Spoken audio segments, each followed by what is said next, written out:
They told him he had no future, no talent, no chance.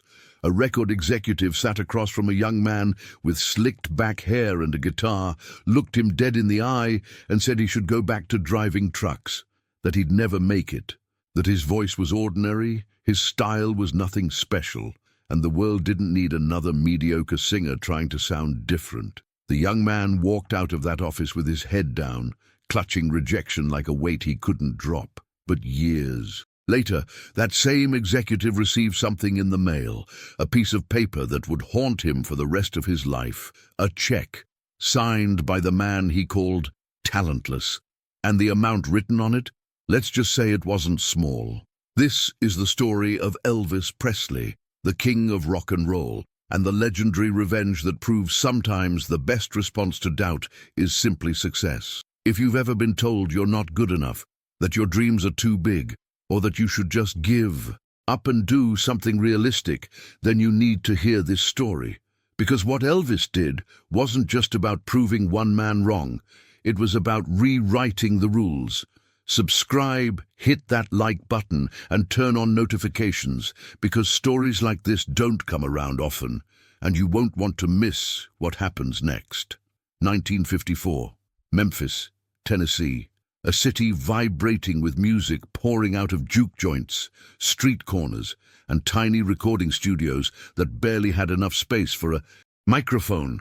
Elvis Aaron Presley was 19 years old, working as a truck driver for Crown Electric Company, hauling supplies across town and dreaming about something bigger. He'd grown up poor in Tupelo, Mississippi, in a two-room house his father built with borrowed lumber. His twin brother, Jesse Garon, was stillborn, and Elvis grew up with the ghost of that loss always nearby. His mother, Gladys, told him he had to live for two, that he carried a purpose bigger than himself, and maybe. That's why, even when he was moving boxes and driving routes, he couldn't stop thinking about music. Elvis had walked into Sun's studio earlier that year, paid $4 to record a song for his mother. The studio owner, Sam Phillips, heard something. Not perfection, not polish, but something raw, something real. He called Elvis back, paired him with guitarist Scotty Moore and bassist Bill Black. They tried ballads, blues covers, country standards.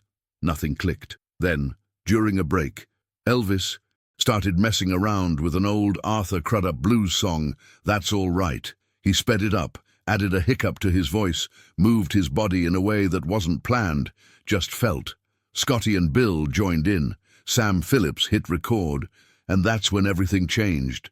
The song aired on local radio. The phones exploded. People wanted to know who this kid was. Was he black? Was he white? What was that sound? But not everyone was impressed. In fact, some of the most powerful people in the music industry thought Elvis was a fluke, a novelty act, a truck driver who got lucky. One of those people was Jim Denny, the manager of the Grand Ole Opry, one of the most prestigious stages in American music. When Elvis performed there in October of 1954, he was nervous, hopeful, desperate to prove himself. He sang Blue Moon of Kentucky, tried to bring that same raw energy that had people talking. The audience was polite, lukewarm. And after the show, Jim Denny pulled Elvis aside. What he said next would become one of the most infamous moments in music history. He told Elvis he had no future in music, that he should go back to driving trucks, that he didn't have what it took to make it in this business. Imagine that. You're 19. You've just stepped onto one of the biggest stages in country music. You've poured your heart into a performance, and the man in charge looks at you like you're wasting his time. Elvis walked out of that building crushed. His mother found him, sitting on the steps outside, head in his hands. But here's the thing about rejection. It either breaks you or it becomes fuel. And for Elvis, it became fuel. Within a year, Elvis wasn't just playing local shows. He was selling out venues. His first RCA single, Heartbreak Hotel, hit #1. He appeared on The Ed Sullivan Show, and 70 million people watched. Screaming fans, fainting girls, parents clutching pearls and calling him dangerous. The boy Jim Denny dismissed as talentless was now the biggest name in music, and he wasn't slowing down. Movies, Vegas, worldwide tours. Elvis became a cultural phenomenon, a symbol of rebellion, freedom, and raw talent that refused to be ignored. He didn't just prove Jim Denny wrong, he redefined an entire generation's understanding of what music could be. But Elvis didn't forget. He never forgot the man who told him to quit. And years later, when he was at the peak of his fame, when money was pouring in faster than he could count it, Elvis did something that would become legendary. He wrote a check, a personal check, made it out to Jim Denny, and he mailed it to him with a simple note. The exact words of that note have been debated, lost to time, but the message was clear. This is what you said I'd never have. This is what you told me I wasn't capable of earning. Look at it. The amount on that check, some say it was for thousands. Others say it was symbolic, a single dollar with more zeros than Denny had ever seen in his life. But the number doesn't matter. What matters is what it represented. That check wasn't about cruelty. It wasn't about rubbing success in someone's face. It was a statement, a quiet, powerful declaration that said, "You were wrong about me, and I didn't need your approval to prove it." Elvis could have ignored Jim Denny, could have moved on and never looked back, but he chose to send that check because he wanted Denny to hold in his hands the proof of everything he'd missed, the career he dismissed, the legacy he underestimated, the king he refused to recognize. Now here's where the story gets even deeper, because this wasn't just about Elvis and Jim Denny. This was about every person who's ever been underestimated, every dreamer who's been told to be realistic, every artist who's been called mediocre by someone who couldn't see past their own limited vision. How many times have you been in that position? Maybe not on the stage of the Grand Ole Opry, but in a classroom, a job, interview, a family dinner where someone dismissed your ambitions as fantasies, and maybe you walked away feeling small, feeling like maybe they were right. But here's the truth that Elvis understood, the truth that Czech represented. Their doubt is not your destiny. Someone else's inability to see your potential does not define your ceiling. Jim Denny was a powerful man in the music industry.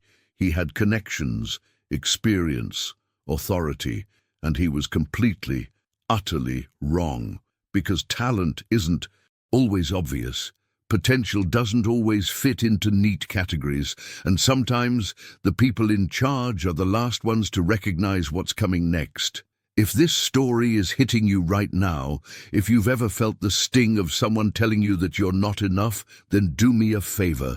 Stay connected to this channel. Hit subscribe, smash that like button, because we dig into these hidden legacies, these untold moments where history was made by people who refused to accept no as a final answer. You're part of this community now, and trust me, you're going to want to see what we uncover next. Let's talk about what happened to Jim Denny after that check arrived. By all accounts, he didn't respond. He couldn't. What do you say to something like that? How do you come back from being so publicly, so definitively proven wrong? Denny continued working in the music business, but his name is barely remembered today. Meanwhile, Elvis became immortal. Not because he was perfect, not because he never failed, but because he kept going when someone told him to stop. He turned rejection into motivation. He turned doubt into determination. And he turned a dismissive comment into a lesson that would outlive everyone in that room. The check itself, if it still exists, would be worth a fortune today. Not because of the amount written on it, but because of what it represents. A piece of history. A tangible reminder that the people who doubt you today might one day have to face the evidence of just how wrong they were. And you know what? You don't owe them that. You don't have to send a check or prove anything to anyone who couldn't see your worth. But if you do choose to let your success speak, let it speak clearly. Let it be undeniable. Let it be the kind of statement that doesn't need words. Elvis's career wasn't without struggles. Fame brought pressure, addiction, isolation. The same energy that made him a star also consumed him in ways that were tragic and human. But The lesson of that check, the lesson of that moment, remains untouched by the complications that came later. It's a lesson about belief, about resilience, about the power of proving people wrong, not out of spite, but out of an unshakable commitment to your own vision. Because at the end of the day, that's what Elvis did. He believed in himself when the industry didn't. He trusted his instinct when the experts dismissed him. And he built a legacy that still echoes decades after his death. Think about your own life right now. Who told you no? Who said you couldn't? Who looked at your dreams and called them unrealistic? And more importantly, are you going to let that define you? Or are you going to do what Elvis did? Keep moving, keep creating, keep showing up even when the room doesn't believe in you yet.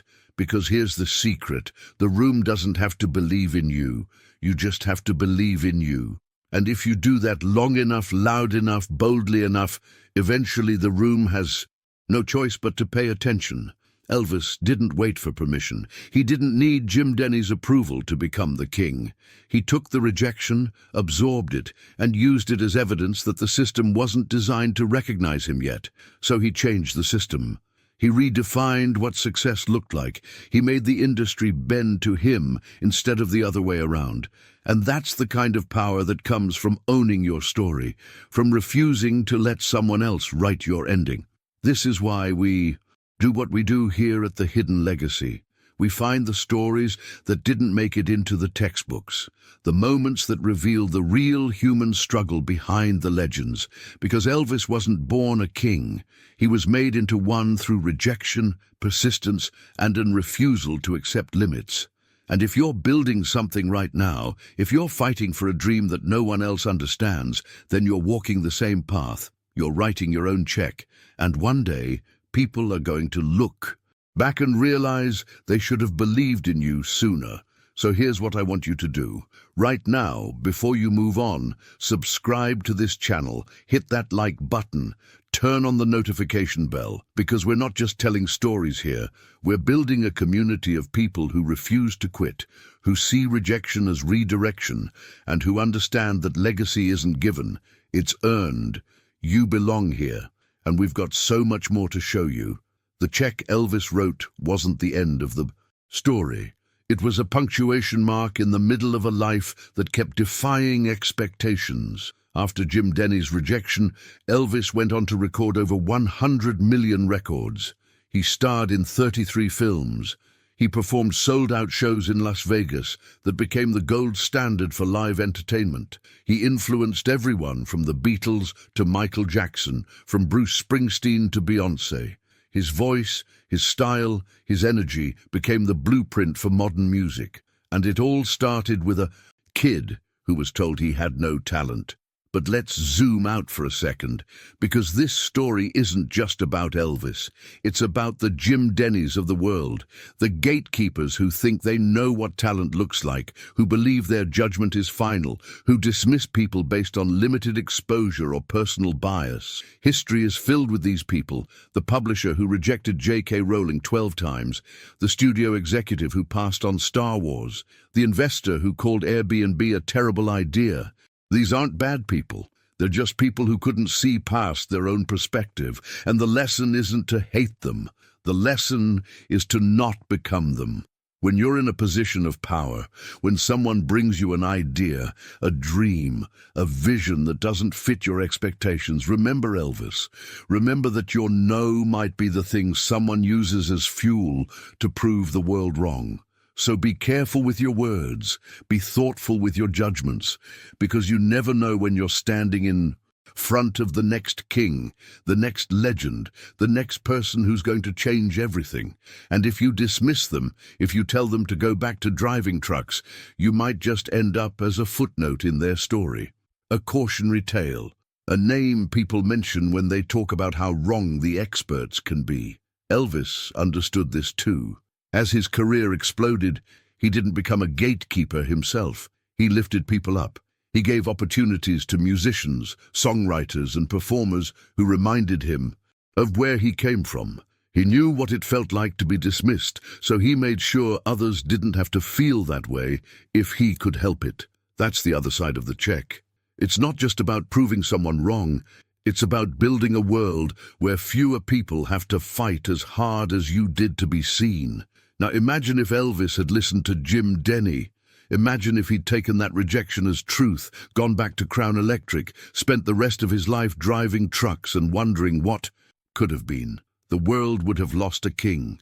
Millions of people would have never felt the electricity of Hound Dog or the ache of Can't Help Falling in Love. An entire cultural revolution would have been delayed, diminished, or maybe never happened at all. One man's no could have silenced a generation's voice, but it didn't, because Elvis chose to keep going. And that's the choice you have too. Every single day, you can listen to the doubters, or you can listen to the part of yourself that knows you're capable of more. You can accept someone else's limitation as your reality, or you can write your own check, not a literal one necessarily, but a metaphorical one, a statement of worth, a declaration that says, I know what I'm capable of, and I don't need your permission to prove it. That's the energy that builds legacies. That's the mindset that changes lives. Elvis's check to Jim Denny is legendary, not because it was petty, but because it was powerful. It was a moment of clarity, a closing of a chapter, a way of saying you had your chance to be part of this story, and you chose to walk away. Now you get to watch from the outside, and maybe that's the most important part of the whole thing. Elvis didn't need Jim Denny's approval anymore. He'd outgrown it. He'd built something so big, so undeniable, that one man's opinion became irrelevant. That's freedom. That's power. That's what happens when you stop performing for the critics and start creating for yourself. So let me ask you this. What's your check? What's the thing you're going to create, achieve, or build that will make everyone who doubted you stop and realize they missed out? Maybe it's a business. Maybe it's a book. Maybe it's a life well lived, full of love and purpose and joy that no one thought you deserved. Whatever it is, start working on it today. Not tomorrow, not when you feel ready. Today. Because the world doesn't wait for perfect timing, and neither should you. Before we close this out, I need you to do something. If you've made it this far, if this story resonated with you, if you felt that fire inside that says I'm not done yet, then prove it.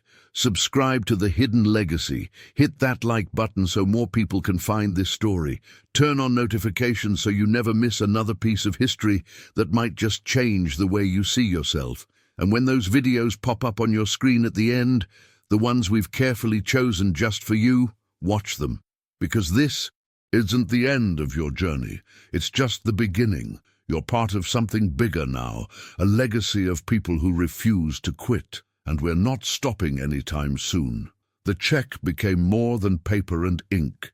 It became a symbol that traveled through time, whispered about in music circles, debated in biographies, referenced in documentaries. Some say Jim Denny never cashed it, that he kept it in a drawer, a reminder of the biggest mistake of his career. Others say he threw it away, unable to face what it represented.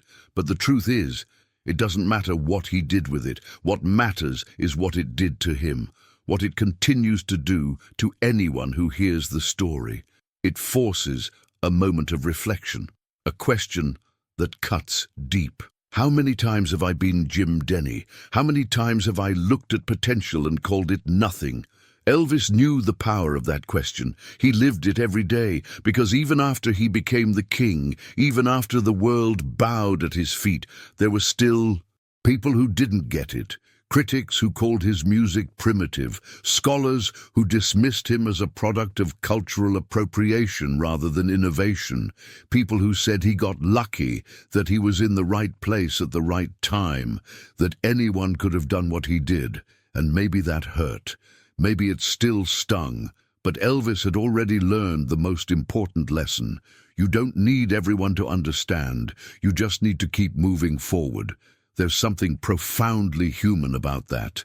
About the fact that even when you've proven yourself 1,000 times over, there will still be voices that question your worth. The difference is, once you've written your check, once you've built your legacy, those voices lose their power.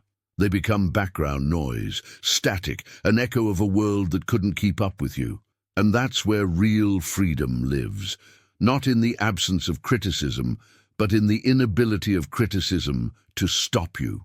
Let's talk about what that check represents in modern terms, because we're not in 1950s Memphis anymore. We're in a world of social media, instant feedback, public opinion that shifts like sand. A world where everyone has a platform to tell you what they think of your work, your dreams, your life. And if you're not careful, you can spend your entire existence trying to respond to every Jim Denny who slides into your comments or sends you a message telling you you're not good enough. But here's what Elvis would tell you. Don't write checks to all of them. Don't waste your energy proving yourself to people who are determined not to see you. Write one check. The big one, the undeniable one, the one that says everything without saying anything at all. That check is your body of work. It's the thing you build when no one's watching, the craft you perfect in private, the vision you nurture even when it feels like you're the only one who believes in it. Because when that work finally goes public, when it reaches the people, it's meant to reach. It becomes its own argument, its own proof, its own check written to every person who ever doubted you. And the beautiful thing? You don't even have to mail it. Success has a way of finding the doubters all on its own. Elvis understood scale. He understood that the bigger you build, the louder your statement becomes. So he didn't just make good music. He made history. He didn't just perform. He created experiences that people would remember for the rest of their lives. He didn't just succeed, he dominated.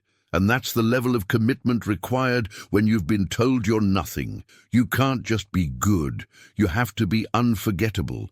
You have to be so excellent that even your harshest critics have to acknowledge what you've built. That's not about ego. That's about legacy. Think about the artists, entrepreneurs, and visionaries who followed Elvis's path. Oprah, told she wasn't fit for television.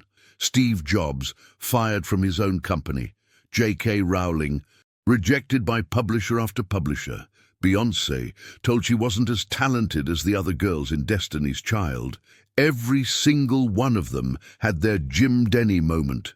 Every single one of them had someone look them in the eye and say, "You're not it."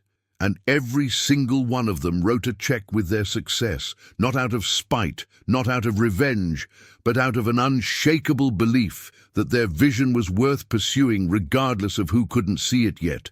That's the pattern. That's the formula. Get rejected. Absorb it. Decide it doesn't define you. Work harder than anyone thinks is reasonable.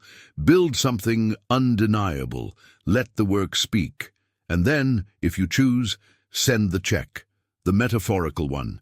The one that says, "I heard you, I considered your opinion, and I decided to prove you wrong anyway." That's power. That's control. That's the kind of legacy that outlives lifetimes. But let's also be honest about the cost, because Elvis paid for his success in ways that were brutal and tragic. The pressure of being the king, the isolation of fame, the exploitation by managers who saw him as a product rather than a person, the addiction that crept in when the only way to keep performing was to numb the exhaustion. Elvis's life ended too soon, at 42, in a bathroom at Graceland, his body broken by the very machine that made him a legend. And that's the shadow side of the story. The part that reminds us that proving people wrong isn't the final answer. That success without peace is just another kind of prison. So maybe the real lesson of the check isn't just about revenge or validation. Maybe it's about knowing when you've proven enough, when you can finally let go of the need to show people who dismissed you that they were wrong, when you can release the weight of other people's opinions and just live. Because Elvis wrote that check, yes. But he also carried Jim Denny's words with him for the rest of his life. He carried every dismissal, every rejection, every moment someone told him he wasn't enough. And that weight, combined with everything else, became too much. What if the goal isn't to write the check at all?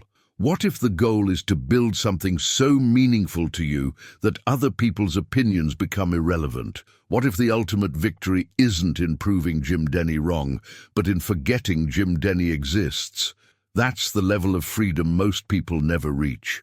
the place where you're so secure in your own worth, so grounded in your own purpose that validation from others becomes unnecessary. Maybe that's the check we should all be chasing, the one we write to ourselves, the one that says, I see my value and that's enough. Elvis never got there, not fully, but he gave us the roadmap. He showed us what's possible when you refuse to accept someone else's limitations as your truth. He proved that talent isn't about fitting into someone's preconceived notion of what success looks like.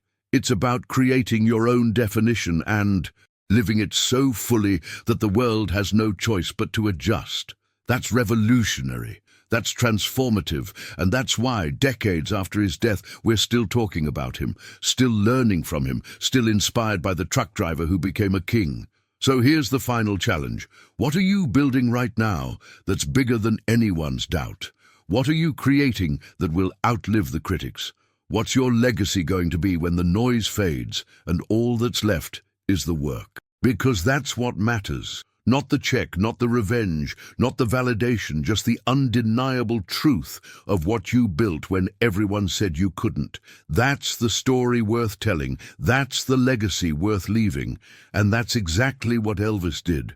The story of that check will be told for generations. It'll be referenced in music history books, discussed in business seminars about resilience, shared on social media as motivation for anyone who's ever been underestimated.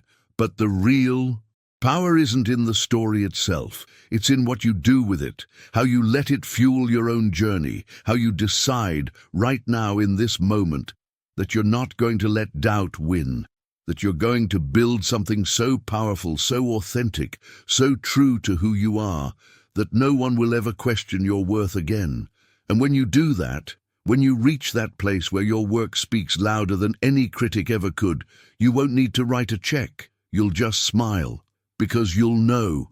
You'll know that every person who told you no, every gatekeeper who dismissed you, every voice that said you weren't enough was wrong. And that knowledge, that quiet certainty, is worth more than any amount of money could ever be. That's the real legacy. That's the hidden truth. And that's what Elvis left behind for all of us. Subscribe to the hidden legacy. Hit that like button. Turn on notifications and watch the videos that pop up next, because we're just getting started. You're part of this now, part of a community that believes in the power of persistence, the strength of vision, and the undeniable force of people who refuse to quit. Welcome to the legacy. Let's build it together.